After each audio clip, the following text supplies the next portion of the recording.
சேர்.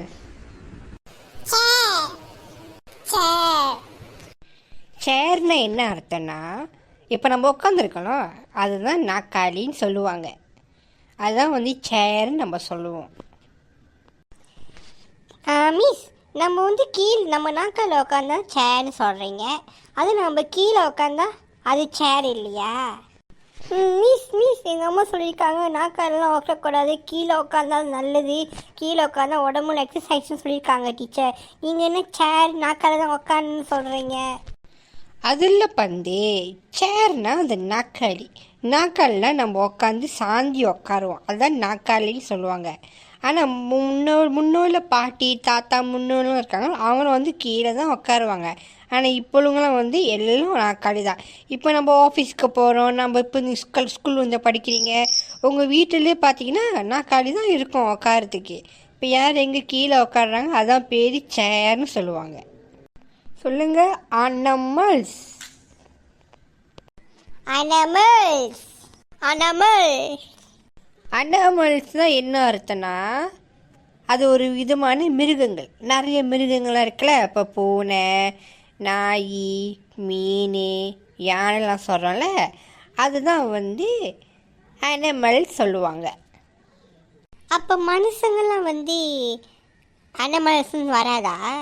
Animal தான் மிருகங்க தான் வருமா மிஸ்? ஆமாம் தக்கரிக்கா. இன்ஃபர்மேஷன் இன்ஃபர்மேஷன் இன்ஃபர்மேஷன் இன்ஃபர்மேஷன் என்ன அர்த்தம்னா, ஒரு விஷயத்தை வந்து நம்ம வந்து சேமிக்கிறது. எனக்கு அவ்வளோதான் தெரியும்ப்பா. சேமிக்கிறது என்ன மிஸ்? காசு சேர்த்திக்கிறதா மிஸ்? காசு சேர்த்திக்கும் மிஸ். எங்கள் அம்மா ஒரு நாளைக்கு எனக்கு 50 காசு கொடுப்பாங்க மிஸ், அதை நான் மிட்டாய் வாங்கி சாப்பிட்றேன் மிஸ். சேமிக்கலாம் முடியாது மிஸ். இல்லைடா கோலு, சேமிப்பு வேலை சேகரிக்கிறது வேலை. இப்போ நம்ம ஒரு விஷயத்தை போய் நம்ம பார்க்குறோன்னா அந்த விஷயத்தை நம்ம வந்து சேர்க்கணும். இப்போ உதாரணத்துக்கு வந்து நம்ம ஒரு இன்ஃபர்மேஷன்னா, நம்ம ஒரு தகவலை வந்து நம்ம வந்து அதை போய்ட்டு நம்ம வந்து சேகரிக்கணும். இப்போ உதாரணத்துக்கு வந்து இவங்க வந்து தப்பு பண்ணிட்டாங்க, இவங்க தப்பு பண்ணிட்டாங்க இல்லையா, நம்ம போய் கண்டுபிடிச்சி அந்த விஷயத்தை சேகரிக்கணும். அதுதான் வந்து information. What is your name? What is your name? What is your name அப்படின்னா என்ன அர்த்தம்னா, உன் பெயர் என்ன, அதுதான் வாட் இஸ் யர் நேம் சொல்லுவாங்க. ஏய் ஊடாங்க, வாட் இஸ் யர் நேம்னா டீச்சர் வந்து உன் பேர் என்னன்னு கேட்பாங்க.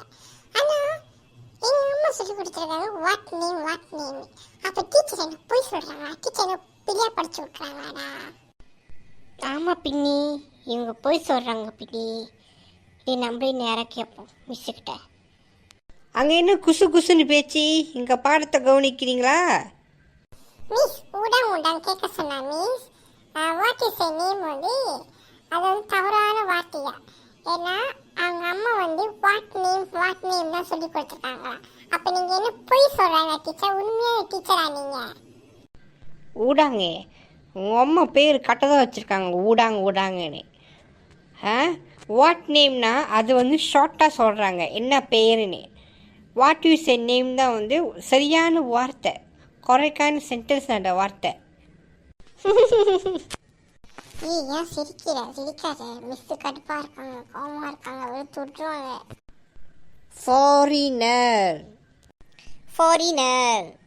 ஃபாரினர்னா இப்போ நம்ம நாட்டுக்கு வந்து வெளியிலேருந்து சுற்றி பார்க்க வராங்களே, அவங்க வந்து ஃபாரினர் சொல்லுவாங்க. அப்போ நம்மளும் அவங்க நாட்டுக்கு போனால் நம்மளும் ஃபாரினர் தான் சொல்லுவாங்களா? ஆமாம் குலு, அப்படி தான் சொல்லுவாங்க. கரெக்டாக சொன்னேன்.